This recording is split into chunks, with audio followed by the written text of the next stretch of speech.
ఈ స్త్రీలు యుద్ధాలు చేయలేదు, కానీ వారి ప్రార్థనలు చరిత్రను మార్చాయి. మొదటిగా హన్న. మిందల మధ్య పిల్లలు లేక కుమిలిపోయిన హన్న దేవుని సన్నిధిలో కన్నీళ్లతో మొరపెట్టుకుంది. ఆ ప్రార్థన ఫలితమే సమూయేలు. ఒక తల్లి ప్రార్థన ఇశ్రాయేల్ చరిత్రను మలుపు తిప్పిన గొప్ప ప్రవక్తనిచ్చింది. రెండవది దెబోరా. ప్రార్థనతో, దేవునిపై విశ్వాసంతో ప్రజల్లో ధైర్యం నింపింది.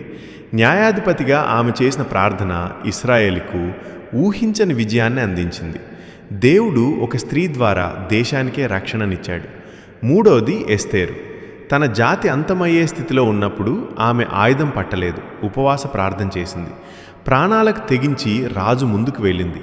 ఒక్క స్త్రీ ప్రార్థన లక్షలాది మంది ప్రాణాలను కాపాడి చరిత్రలో నిలిచిపోయింది. గుర్తుంచుకోండి, మీ ప్రార్థన చిన్నదిగా కనిపించవచ్చు, కానీ అది చరిత్రనే మార్చగలదు. మరిన్ని బైబిల్ సత్యాల కోసం ఇప్పుడే లైక్ చేసి సబ్స్క్రైబ్ చేయండి.